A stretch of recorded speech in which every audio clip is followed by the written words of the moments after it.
نبی پاک علیہ الصلاۃ والسلام کے قلب اطہر پر جس عظیم الشان کتاب کا نزول ہوا وہ اللہ کا عظیم کلام، جس سے اگر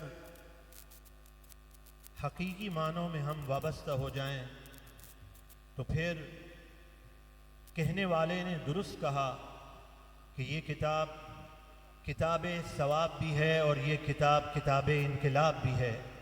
چنانچہ قرآن مجید فرقان حمید میں ارشاد فرمایا وَلَوْ أَنَّهُمْ أَقَامُوا التَّوْرَاةَ وَالْإِنْجِيلَ لَأَكَلُوا مِنْ فَوْقِهِمْ وَمِنْ تَحْتِ أَرْجُلِهِمْ۔ فرمایا کہ اہل کتاب اگر توریت اور انجیل پر عمل کرتے، جب انہیں توریت کے احکام ماننے کے لیے کہا گیا تو قرآن گواہی کہ اللہ کی یہ سچی کتاب، لیکن بات یہ ہے کہ وہ شخص کبھی کامیاب نہیں تو آپ کے اندر، میرے اندر خود بخود احساس پیدا ہو جائے گا، لیکن جس قوم میں بے یقینی ہو، احساس کمتری ہو، تو پھر وہ در در کی ٹھوکریں کھاتی ہے۔ اور دوسری بات ہمیشہ یاد رکھیے گا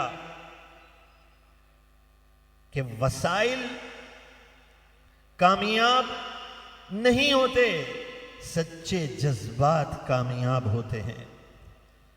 اگر وسائل کو کامیاب قرار دو تو 70 سال سے رو رہے ہیں ہمارے بڑے، یہ روتے روتے دنیا سے گزر گئے اور ہماری نسلیں بھی روتی رہیں گی اگر تم وسائل کا رونا روتے رہو گے، اس لیے کہ وسائل سے صرف بات نہیں بنتی، جب سچے دیانتدار لوگوں کا انتخاب کیا جائے، جنہیں یقین کی نعمت ملی ہو، جو چور نہیں ہو، لٹیرے نہیں ہو، واقعی آپ کی خدمت کرنا چاہتے ہیں، تو پھر اس بات کا یقین رکھ لیجئے کہ میرا رب آپ کو عظیم الشان کامیابی عطا کر دے گا۔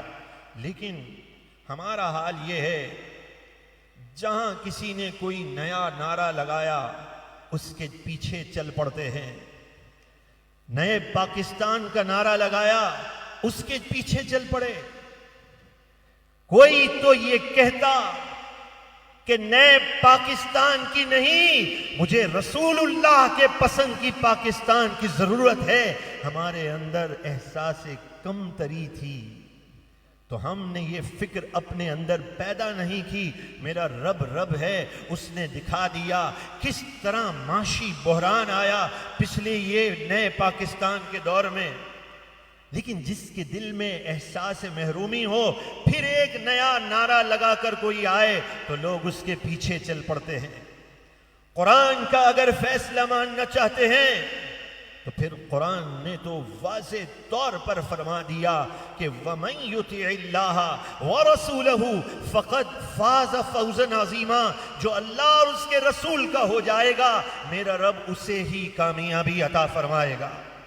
ایک طرف یہ جتنے نعرے ہیں قرآن اور سنت کی روشنی میں، ان نعروں کا وجود نہیں، یہ جھوٹے نعرے، یہ کھوکھلے نعرے ہیں، لیکن دنیا کی چمک میں آ کر احساس محرومی کا گرفتار شخص ان کے پیچھے چل پڑتا ہے۔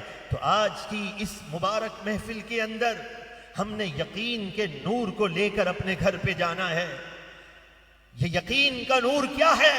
آج اگر ہمارے اندر یہ بیداری پیدا ہو جائے کہ جس کام کو میرے آقا نے پسند فرمایا، وہ میرے آقا نے کیا پسند فرمایا؟ میرے آقا نے یہ پسند فرمایا کہ قرآن اور سنت کے نظام کو پسند فرمایا۔ اس کو ہم نظام مصطفیٰ کہتے ہیں۔ یہ نظام مصطفیٰ میرے آقا نے پسند فرمایا، صحابہ نے پسند فرمایا، اور پھر جب سیدنا عمر بن عبدالعزیز رضی اللہ تعالیٰ نے اسے پسند فرمایا تو بڑے بڑے جابر، بڑے بڑے لٹیرے تھے، وہ سمجھ گئے کہ اب دین کا نظام آیا ہے تو سب کچھ درست ہو جائے گا۔ یہ خطیبانہ باتیں نہیں ہیں، یہ حقائق ہیں قرآن اور سنت کے۔ تو پھر کیا ہوا؟ سیدنا عمر بن عبدالعزیز رضی اللہ تعالیٰ عنہ کے دور میں زکوٰۃ لینے والا کوئی شخص نہیں تھا۔ آئیے اپنے اندر اس احساس محرومی کو دور کر دیجئے۔ احساس محرومی کیا ہے؟ یہ مولانا لوگ پتہ نہیں معاشی نظام لا سکیں گے بھی یا نہیں۔ احساس محرومی، مسلمان احساس محرومی بات سمجھ سے والا تر ہے۔ پتہ نہیں مولانا لوگوں کو تو سیاست میں آنا بھی چاہیے نہیں۔ احساس محرومی، پتہ نہیں یہ ہمیں نوکری دے سکیں گے بھی یا نہیں۔ احساس محرومی، یقین کے نور سے محرومی۔ کاش کوئی قرآن کے دامن سے وابستہ ہو کر کہتا اور تصور میں مکین گنبد خضرا کو یاد کرتا، اگر سرکار کی آمد مرحبا ربیع الاول میں کہتے ہیں تو نظام مصطفیٰ کی بات کرنے والا شب و روز سرکار کی آمد مرحبا کہنے والا ہے، اس لیے کہ اسے رسول اللہ کا نظام پسند آ گیا ہے۔ تو آج اس محفل میں بیٹھ کر ہم نے اپنی غلطی کا احساس کرنا ہے۔ کون سی غلطی؟ یہود اور نصارہ بہت عرصے پہلے جمع ہوئے اور کہا مسلمانوں کو ہم اندر سے کھوکھلا کرنا چاہتے ہیں، تو ہمیں اس کے لیے کیا کرنا چاہیے؟ کہا اس کے لیے ایک کام کرو۔ کیا کام کریں؟ کہا یہ کام کرو کہ ان سے یہ کہو کہ سیاسی معاملات سے اپنے آپ کو دور کر لو۔ کہا یہ کیسے ہو سکتا ہے؟ مسلمان ذی شعور ہیں، رسول اللہ صلی اللہ علیہ وسلم نے خود سیاست فرمائی، صحابہ کرام نے، اولیاء اللہ نے، اللہ اکبر، غوث اعظم رضی اللہ تعالیٰ عنہ نے بھی کس انداز سے سیاست فرماتے ہوئے، اسلامی سیاست فرماتے ہوئے۔ اسلامی سیاست کیا ہے؟ ظلم کے خلاف ایسی آواز بلند ہو کہ ظالم کا نظام نہ چل سکے۔ یہ میرے امام حسین نے اس کی بنیاد رکھی ہے۔ کہا اس رکھی ہوئی بنیاد جو سیدنا امام حسین نے رکھی ہے، اب محرم کا مہینہ آئے گا، ذرا امام عالی مقام سے محبت کے تقاضوں کو بھی دیکھا کہ ووٹ ہی تو مانگا تھا، یزید نے کیا مانگا تھا، لیکن امام عالی مقام نے، جنہوں نے براہ راست رسول اللہ سے تربیت پائی تھی، آپ قرآن جاننے والے تھے، من یشفع شفاعتا حسنتا، قرآن فرماتا ہے اچھی سفارش کرنے والا نصیب منہا، اس کا حصہ ہوتا ہے، اور بری سفارش کرنے والا اس حصے میں شامل ہوتا ہے۔ یہ قرآن جن کے گھر پر نازل ہوا، میرے امام عالی مقام کی گویا سوچ کیا تھی کہ اگر میں یزید کو ووٹ دے دوں گا تو اس ظالمانہ نظام کے ساتھ میں کیسے چل سکتا ہوں؟ اس لیے کہ میرے جد اعلیٰ نے کیا فرمایا، من مشا مع ظالم انہ یعلم، کہ جو ظالم کے ساتھ چلا۔ میں یہ پوچھنا چاہتا ہوں، دنیا کا کتنا بڑا بلاول بھٹو یہ ہندوؤں کو صحیح کہے تو انڈیا کا میڈیا کہے گویا کہ مسلمانوں تمہاری کیا حیثیت ہے، تمہارا اتنا بڑا لیڈر ہمارے مندر میں گیا، یہ ظلم نہیں تو کیا ہے؟ رسول اللہ کا چمکتا ہوا یہ نظام آنکھیں کھول دے گا۔ اور جو چیز میرے آقا صلی اللہ علیہ وسلم کو سب سے زیادہ دکھاتی ہے وہ کیا ہے؟ کوئی عصبیت کا نعرہ لگا دے، اللہ اکبر۔ میرے آقا نے فرمایا عصبیت کا نعرہ لگانے والوں کے لیے لمحہ فکریہ ہے، ہم تو اپنی طرف سے کوئی بات ہی نہیں کہتے، قرآن کی آیت احادیث طیبہ پیش کرتے ہیں تاکہ ہمیں یہاں سے فکر لے کر جانی ہے۔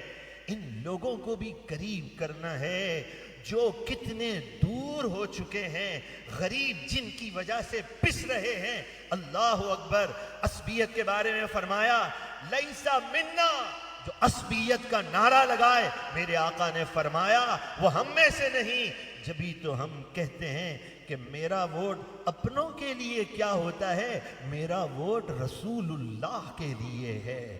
رسول اللہ سب کے ہیں، مہاجر کے ہیں، پٹھانوں کے ہیں، پنجابی کے ہیں، بلوچیوں کے ہیں۔ اس لیے ایک ایسا پیارا جملہ جو امیر المجاہدین کی تربیت سے ہمیں سمجھ میں آیا کہ میرا ووٹ رسول اللہ کے لیے۔ اب جب سارے انگریز جمع ہو گئے، کہا مسلمانوں کو پاش پاش کر دو، ان کی طاقت کو بکھیر دو، ان سے اقتدار لے لو۔ کہا یہ کیسے ممکن ہے؟ کہا ان میں سیاسی شعور دور کر دو۔ تو کسی نے کہا سیاسی شعور تو رسول اللہ علیہ السلام کی بارگاہ سے انہیں تحفے میں ملا ہے۔ تو کہا یہ سیاسی شعور دور کرنے کے لیے سلوگن بدل دو۔ کیسے بدلا جائے؟ یہ سلوگن کیسے بدلا جائے گا؟ کہا اس کا سلوگن ایسے بدلو، ایک اس کا متبادل کوئی لفظ لے آؤ، کوئی متبادل سوچ لے آؤ۔ کہا وہ متبادل سوچ کیا ہوگی؟ کہا اپنی طرف سے تصوف کو متعارف کروا دو۔ اچھا ٹھیک ہے، تصوف کو کیسے متعارف کروائیں؟ کہا تصوف کے امام بڑے بڑے، خود شہنشاہ بغداد جو تصوف کے امام ہیں، انہوں نے بھی تو سیاسی تصوف کا نام لے کر ہم مسلمانوں کو سیاسی شعور سے کیسے دور کریں گے؟ کہا ٹھہرو ٹھہرو، اس پر ہمیں ایکسپرٹس بٹھانے دو، اس پر ہمیں ریسرچ کرنے دو۔ کہا ہاں مسئلہ حل ہو گیا۔ کیسے حل ہوا؟ کہا ایسے حل ہوا کہ تصوف ہم اپنی طرف سے متعارف کروا دیں، اس تصوف میں کسی دوسرے مسلمان کے دکھ کا ذکر نہ ہو، کسی دوسرے مسلمان کے درد کا ذکر نہ ہو، ظالم کے ہاتھ روکنے کا تذکرہ نہ ہو، ایسا تصوف۔ کہا وہ کیسے متعارف ہوگا؟ کہا وہ ایسے متعارف ہوگا کہ تصوف نام رکھ دو چلوں کا، مجاہدات کا، ریاضات کا نام رکھ دو کہ یہ تصوف کے امام غار میں بیٹھ کر چلہ کرتے ہیں، کبھی اخبار بھی نہیں پڑھتے، دنیا سے بے رغ بھی کرتے ہیں۔ کہا انگریز نے بس بس بس بس بس، بات سمجھ میں آ گئی۔ با خدا حقیقت یہی ہے۔ آج برما کا مسلمان ہو، ملک شام میں دیکھیے جا کر، خیمے میں ایسے لوگ بستے ہیں جو پہلے لاکھوں لاکھ زکوٰۃ بانٹتے تھے، آج منتظر ہاتھ پھیلائے ہوئے ہیں کوئی مجھے زکوٰۃ دے دے۔ کیوں؟ اس لیے کہ جب انگریز نے سیاسی شعور مسلمانوں سے چھین لیا تو مسلمان اندر سے کھوکھلا ہو گیا۔ جب آنکھ کھلے سویرا ہے، کل کی صبح ایسے کیجئے کہ صرف جلسے میں بیٹھنا آپ کا کام نہیں ہے، کل کی صبح رسول اللہ کی بارگاہ کا تصور کرتے ہوئے کہ یا رسول اللہ مجھے معاف کر دیجئے۔ ہمارا مقابلہ کفر سے ہے بھائیو، اپنوں سے کبھی مقابلہ ہوتا ہے؟ باخدا ہمارا مقابلہ اپنوں سے نہیں ہے۔ رسول اللہ کی بارگاہ کا تصور کر کے یا رسول اللہ صلی اللہ علیہ وسلم مجھے معاف کر دیجئے، میں نے کبھی آپ کے نظام کے لیے، سیاسی شعور کے لیے کوشش اور محنت کیوں نہیں کی؟ کہیں بروز قیامت آپ مجھ سے منہ تو نہیں موڑ دیں گے؟